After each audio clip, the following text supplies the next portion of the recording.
Sa viral video na ito, makikita ang dalawang babae habang iningungod-ngod ang tinapay sa bibig ng isang matanda. Ang matanda, walang kalaban-laban habang sapilitan siyang pinapakain ng mga babae. Pero hindi pa nakontento ang dalawa. Binuhusan pa nila ng tubig ang matandang babae. Ano ang kwento sa likod ng videong ito? Ilan pang senior citizen ang patuloy na nakararanas ng karahasan. Tsura diba? Hindi na sila naawa. Baon na lang ka, mabe? Ang masaklap, madalas nilang sapitin ito sa kamay mismo ng kanilang mga kaanak at sa sarili nilang tahanan. Paano sila mapoprotektahan laban sa ganitong karahasan?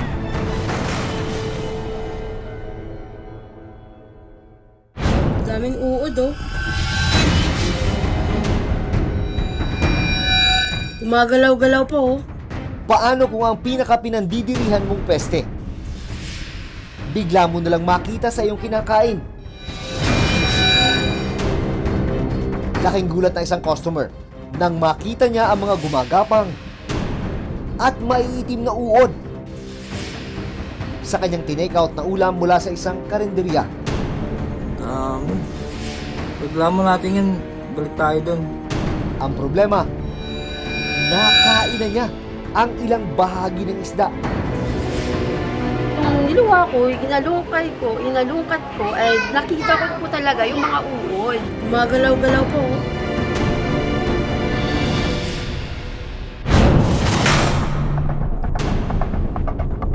Buhay na ipis naman ang nakitang nakahalo sa rice meal ng isang customer ng isang food stall. Ang ipis, nanguya pa raw ng customer. Pagka subo ko po noon, may parang gumalaw po sa bunganga ko. Daming uod, oh. Gumagalaw-galaw pa, oh. Paano masisigurong ligtas sa mga pesting ito ang mga pagkain binibenta sa publiko? Loob ng refrigerator may cockroach. At ano ang ginagawa ng mga lokal na pamahalaan para mapanatili ang kalinisan ng mga food establishment?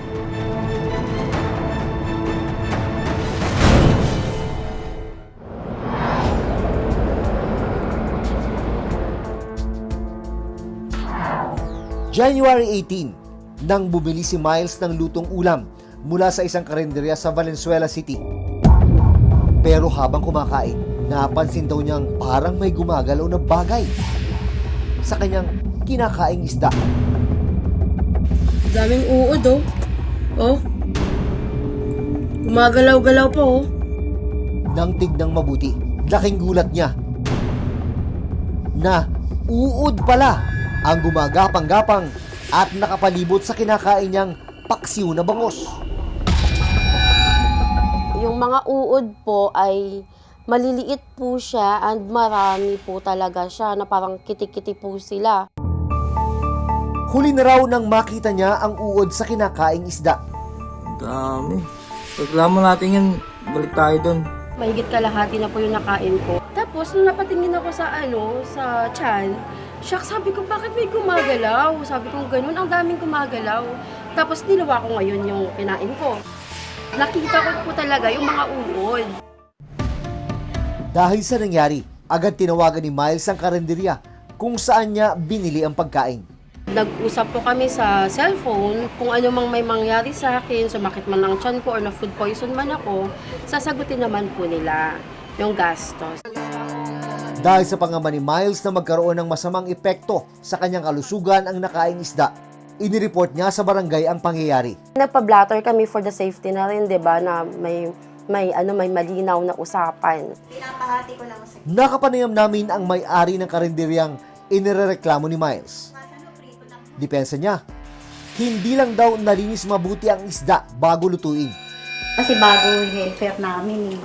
Siguro hindi masyadong nalinis yung pinaka-about sa bituka. Yung siguro naging cause ng, para nagkaroon mo siya ng mga parang uod na maliliit. Gumagalaw-galaw pa, oh. Ikinonsulta rin namin sa isang food expert kung ano ang posibleng dahilan kung bakit may mga uod sa isdang nabili at nakain ni Miles. Karaniwan, yung mga maliliit na uod na nakikita natin sa pagkain na parang maliliit na bigas, sila ay galing sa langaw. So ito yung mga maggots or larva sa mga dapisang itlog ng langaw pag ito ay nadapuan. Posible rin daw na hindi maayos na nabantayan ng pagkain habang itinitinda. For example, nakadisplay, nakabuyang yung pagkain, walang takip. And pag ito ay matagal nang nakadisplay talaga. Ilang araw matapos ang insidente, binisita ng City Health Office ng Valenzuela ang karinderya kung saan nabili ni Miles ang kontaminadong isda. Pagpasok pa lang, bumugad na sa kanila ang lagayan ng ulam. Wala ring takip at nakatiwangwang lang. Ito yung mga i-complain nyo, ha? Ito tinatawag natin post-audit requirement po para sa business. Sabi ng City Health Office, malinaw na paglabag ito sa kanilang sanitation code. Kasi lahat po yun, pwede po mag-contribute dun sa contamination. Yun yung iniiwasan natin, mga foodborne illnesses na maaaring itulog ng mishandling, tsaka yung establishment mismo kung hindi maayos. Sumunod namang ininspeksyon kung may sanitary permit ang karinderya. And as we see, yun naman sa target natin, karinderya, compliant naman siya kahit pa paano, di ba? Pero paglilinaw nila, hindi sapat ang pagkakaroon ng sanitary permit para makaligtas ang may-ari ng karinderya sa nangyaring insidente. Dahil dito, imo-monitor daw ng LGU ang karinderya sa loob ng 14 na araw. Pero kailangan nilang sumunod sa mga requirement na hinihingi ng City Health Office, gaya ng Food Safety Seminar at Pest Control. Para naman sa may-ari at mga tauhan ng karinderya, kailangan nilang maipasa ang exam sa Food Safety Training. After no, kapag ayaw talaga na mag-comply, mag-i-issue na po kami ng endorsement sa BPLO para maipasa lang isa.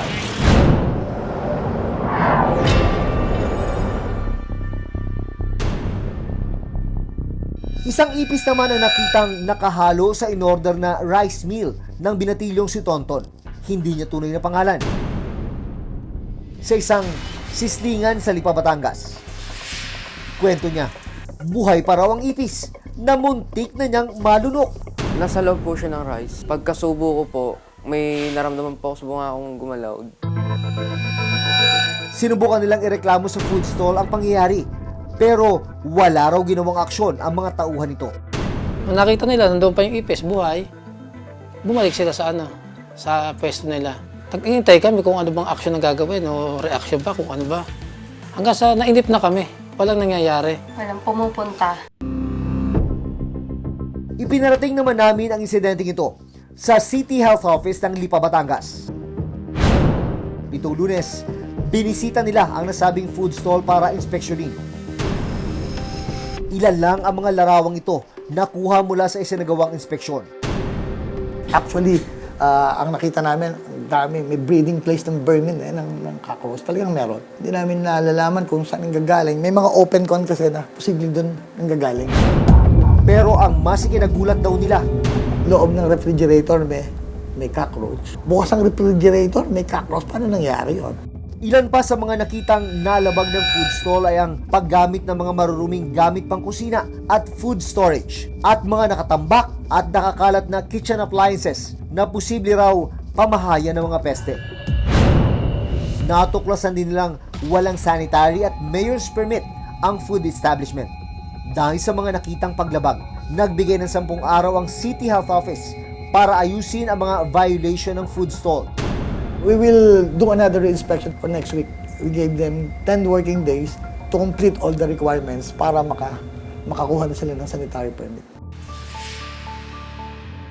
Kung meron pong makikitang paglabag talaga, because this is a public health threat, no, sa kalusugan po ng mga tao, ay pwede na pong mag-recommend yung ating pong health authority para isarado na po. Sa ilalim ng Sanitation Code of the Philippines, maaring maipasara ang kung anumang food establishment kung walang kaukulang permit mula sa LGU. Nakasaad din sa batas na responsibilidad ng lokal na pamahalaan na bantayan at inspeksyonin ng mga food establishment para matiyak ang kaligtasan at kalinisan ng mga ibinebenta nila sa publiko. Paalala ng Department of Health para masigurong ligtas ang kakainan. I-check kung may sanitary permit sila. Mahalaga ring malaman ng mga customer kung may health certificate ang mga food handler sa bawat kainan. Ibig sabihin po na ang mga food handlers po, mga workers sa isang food establishment ay appropriate or fit to work para po doon sa food handling. Responsibilidad ng bawat food establishment na mapanatiling ligtas at malinis ang mga pagkain ibinibenta sa publiko. Tungkulin din ng bawat lokal na pamahalaan na bantayan at siguruhing sumusunod sa batas ang mga nasasakupan nilang kainan. Daming uod oh. Lalo pat buhay at kaligtasan ang nakataya rito. Ako si Jun Veneracion at ito ang Reporter's Notebook.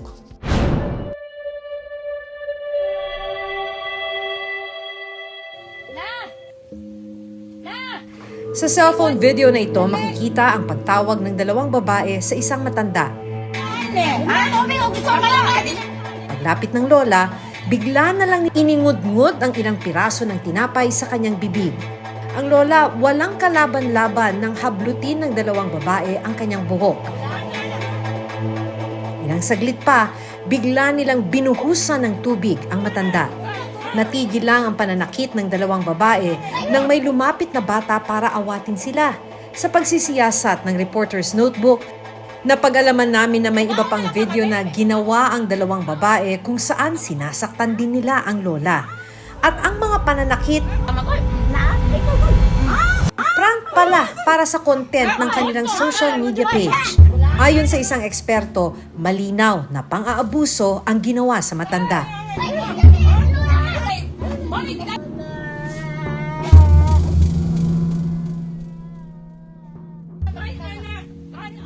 So scripted. So para panoorin, no, ng mga tao to catch attention, ma-offend ka. Bakit ganito? No, bakit anong ginagawa sa elderly? 'Di ba? Meron tayong norms na hindi dapat nire-respect ito. Pero ngayon, hindi na nga ginagamit na nga nila ito na para pagkakitaan. So yun yung problema.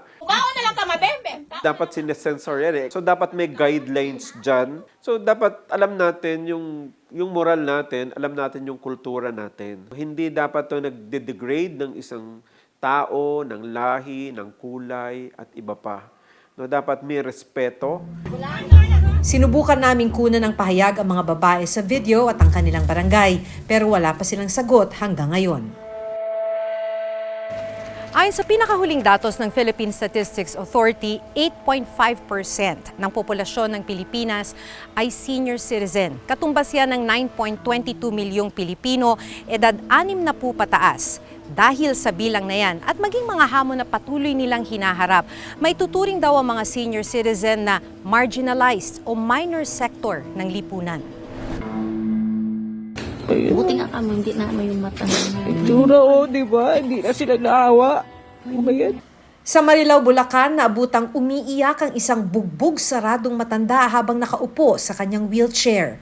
Halos mangitim ang kanyang mukada sa tindi ng mga tinamo niyang pasa. Ang 76 na taong gulang na si Lola Nenita, isang stroke patient at hindi na nakalalakad. Hirap din siyang makapagsalita. Ang matanda, pinagbubugbog raw ng kanyang mga kapitbahay. Nay, saan ka po tinamaan? Sino po ba may gawa niyo? Kapitbahay po. Kwento ng kanyang manugang na si Sheila, nagsimula raw ang lahat ng magkaalitan ng kanyang asawa at dalawa nilang kapitbahay noong bagong taon. Noong time na yun, maraming tao, tsaka maingay. Kaya sumugod yung dalawang bata na yun, nakakapitbahay namin. Kasi sabi, nag-dirty finger daw yung asawa ko. Hindi naman namin nakita. Pinasok daw ng dalawang lalaki sa bahay ang kanyang biyanan at dito na raw pinagsusuntok ang kanyang asawa at walang awa raw na dinamay si Lola Nenita. Nag-trespassing doon sa bahay ng biyanan ko. Pinagsusuntok na nila. Yun, hanggang sa inawat na namin, 15 minutes to 30 minutes, nakita namin, bumukol na talaga yung pisngi ni nanay.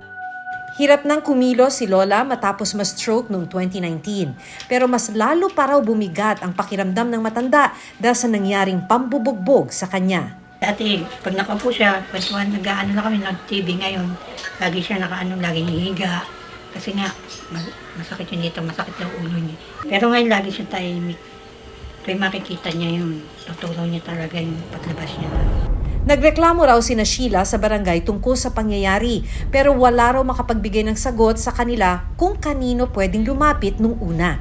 Nung nagtanong kami ng for senior citizen kung saan pwede kaming magreklamo, walang sumagot sa amin. Hindi daw nila alam kung saan.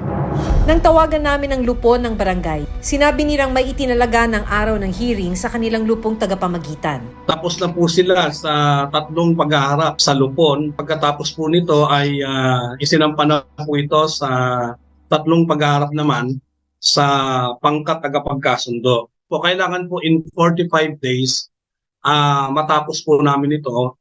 At kung talagang hindi po sila at hindi po magiging matagumpay yung pamamagitan ng ating pangkat tagapagkasundo, ay mapipilitan pong mag-issue ng Certificate of File Action ang ating barangay nang sa ganun ay maidulog po nila yung kanilang ginahing sa mas mataas na pagdinig. Sa ngayon ay nangangailangan din ng tulong ang pamilya para sa pagpapagamot sa matanda.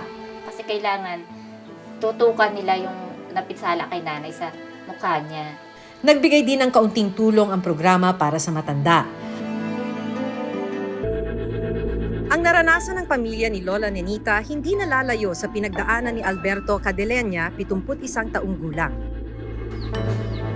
Kwento ni Lolo Alberto, ang kanyang pamangkin daw sa asawa ang nanakit sa kanya nang magtalo sila sa kita sa pagpaparking. Paparking po ako, tapos dumating siya. Meron pa palabas, siya kumukuha ng bayad. Sabi ko, hindi naman tama yan.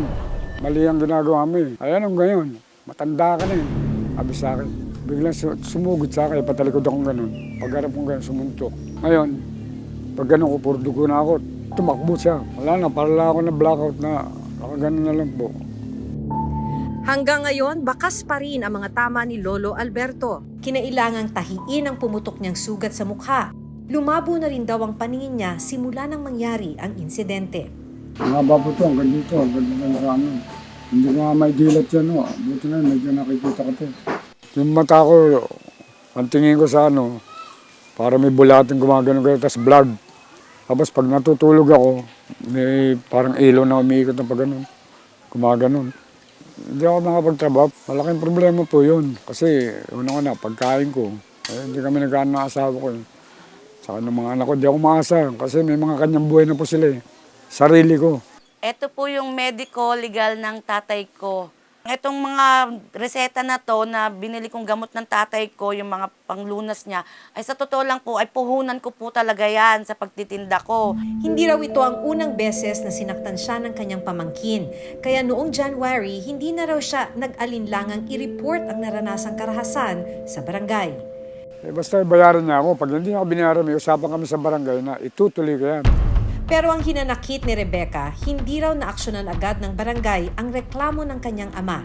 Nang nagpa-blatter po yung tatay ko sa kanila, bilang barangay sila, dapat inasikaso nila, duguan yung tao, senior citizen yon. Kawawa naman ng mga senior citizen na lalapit kung hindi nila asikasuin lahat. Nang makapanayam ng Reporter's Notebook ang kapitan ng kanilang barangay, hindi raw nila binabaliwala ang anumang reklamong inilalapit ng mga senior citizen sa kanilang pamunuan. Okay, siyempre, ang normal procedure, binablatter siya sa ating brigada. Well, napagkasunduan nila nung ating senior citizen ay 3,000 pesos na magbibigay siya weekly ng 500 pesos. Nakikipagtulungan na rin daw sila para mahanap ang nagtatago ng suspect. Kasi pagka sila nag-violate dito sa kanilang kasunduan, pwede na mag-file ng legal action, pwede na siya magabla ng sa ating piskalya na kung ano man ang legal na case na pwedeng sa kanya. Dahil naglabag siya sa kasunduan sa barangay. Nakamonitor na rin daw sila kay Lolo Alberto para masigurong hindi na mauulit ang pangyayari. Noong 2022, ipinanukala sa Kongreso ang House Bill 5116 o Senior Citizens Protection Act. Naglalayo nito na gawing krimen ang pang-aabuso at pag-aabandona sa mga senior citizen. Ang problema, hanggang sa ngayon, nakabinbin pa rin ito. Malaking bagay raw sana ito para may sapat na proteksyon na maibibigay sa mga nakatatandang nakararanas ng pang-aabuso.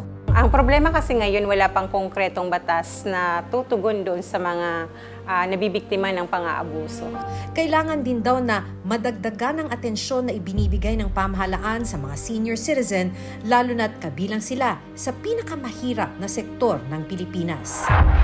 Kulang yung kaalaman no, kung saan, paano magsusumbong, saan isusumbong. Mahalaga na sa batas na to kahit paano magkaroon ng takot no, yung mga nang-aabuso sa nakatatanda. Kilala ang mga Pilipino bilang magalang sa mga nakatatanda. Pero sa mga pagkakataong tila nawala ng respeto at umaabot pa sa karahasan ang pang-aabuso, mahalagang maging protektado sila ng isang batas na mangangalaga sa kanilang karapatan. Ako si Maki Pulido at ito ang Reporter's Notebook.